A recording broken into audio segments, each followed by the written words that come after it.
everybody.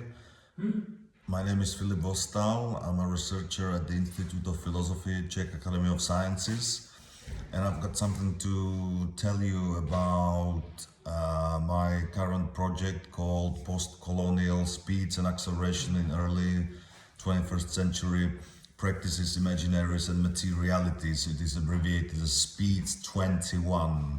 So let me begin with some notes on speed and democracy. Modern democratic institutions across the planet are increasingly dysfunctional, not in their ethos or raison d'etre or legitimacy, but in their rhythms. And such defect lays at the core of the crisis of representativeness of democratic institutions and public trust in democratic governance. They are therefore incapable of adequately and timely reactions to urgent and dynamically evolving socio-technological challenges on a planetary scale. Such situations appears to be a fundamental challenge in its own right. Two evidences speak for this admittedly bold claim, I need to say.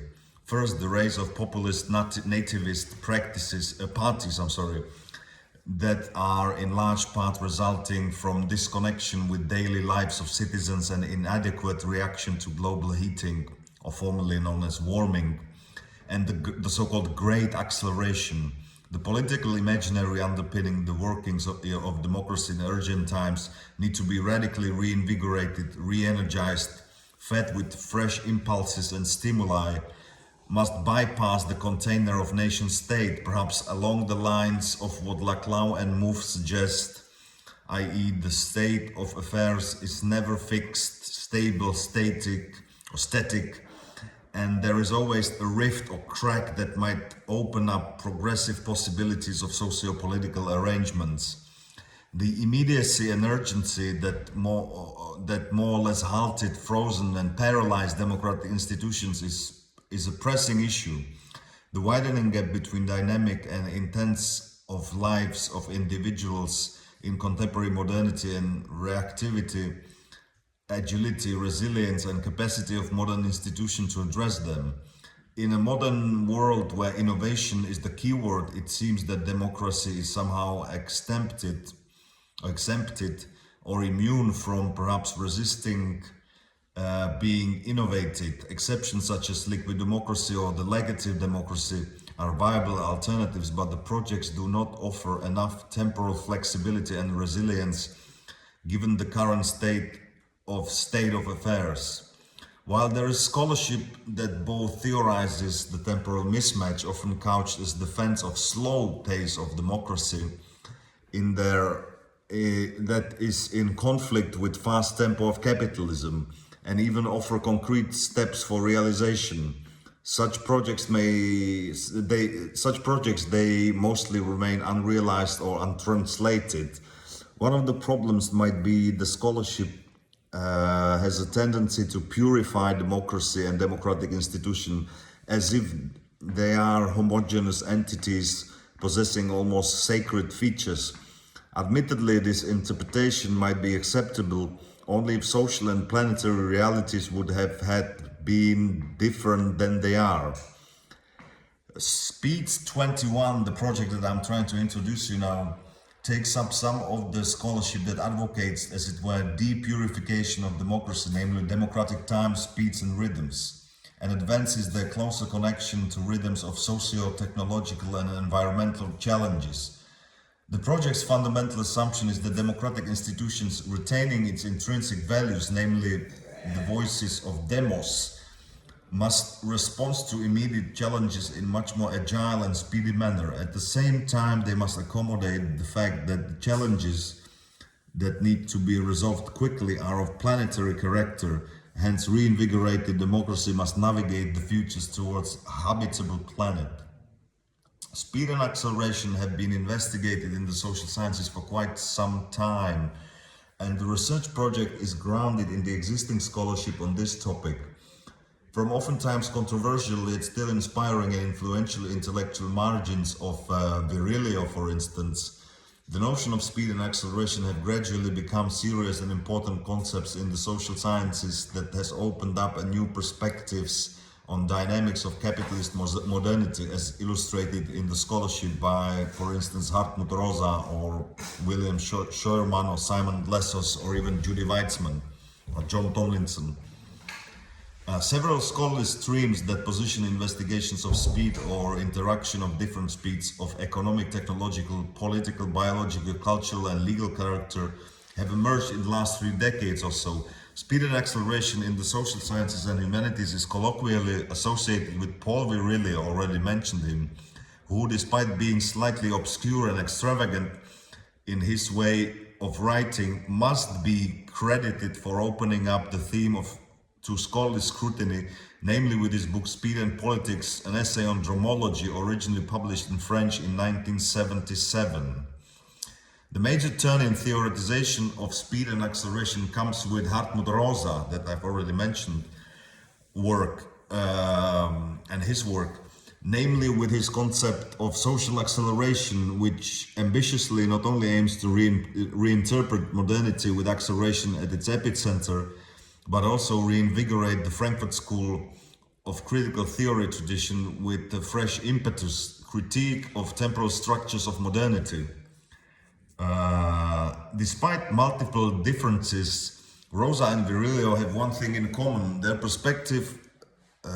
respective scholarships portray, admittedly Rosa does so in much more systematic manner, speed and acceleration as ubiquitous, all-pervasive megaforce of Western modernity.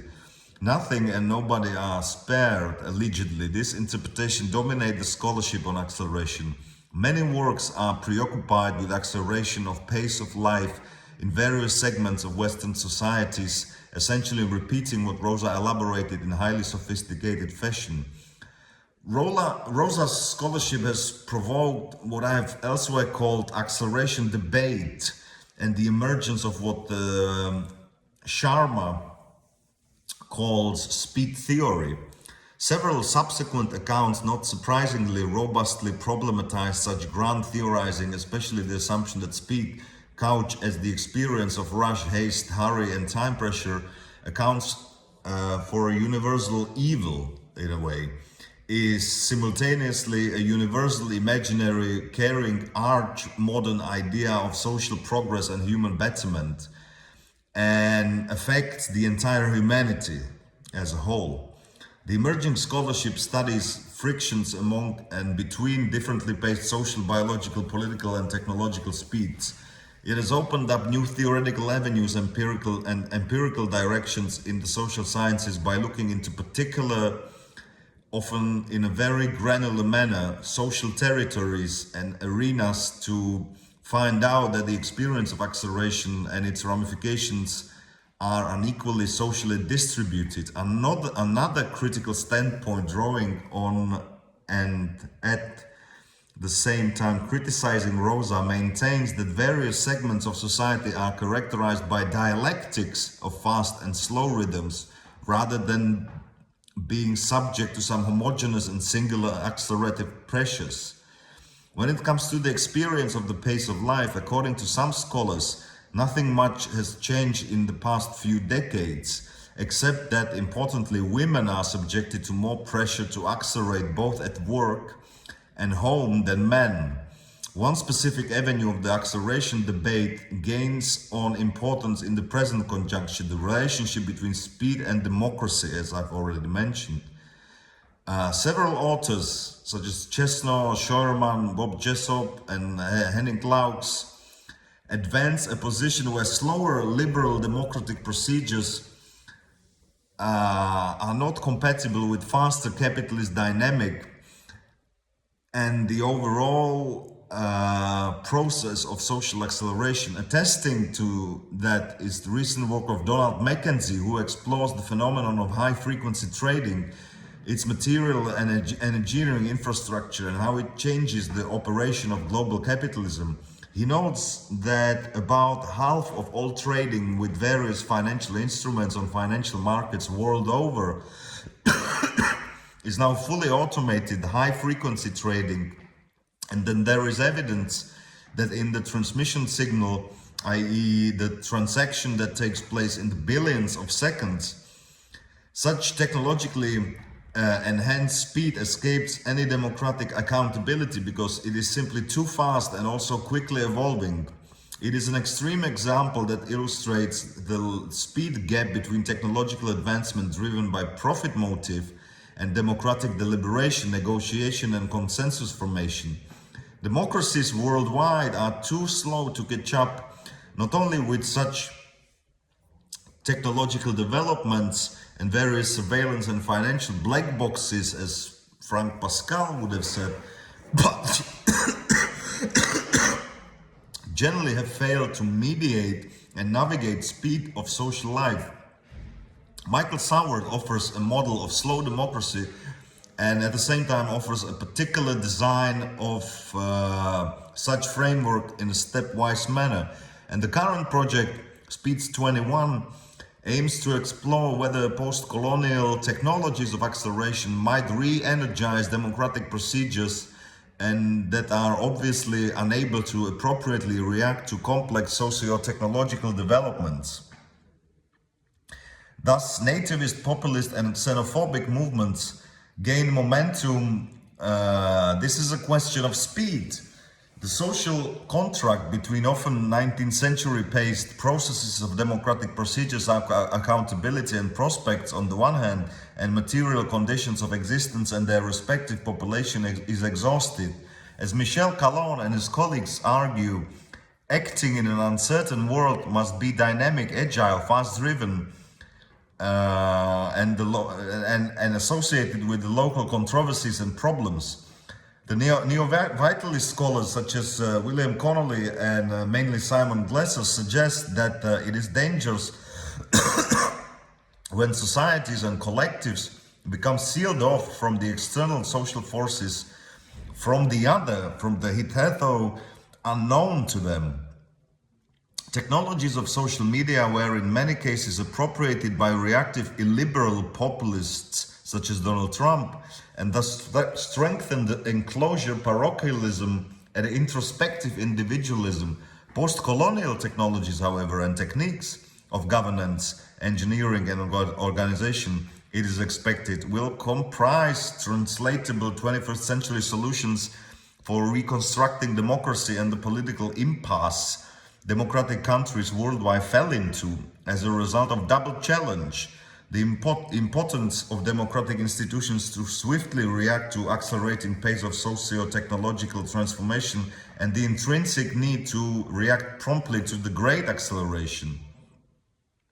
In the next part, I will introduce you the notion of great acceleration, how speed and acceleration are embraced, and I will talk about the post-colonial acceleration and speed. So thanks for the attention, and I will be grateful for your comments and suggestions. Thanks very much.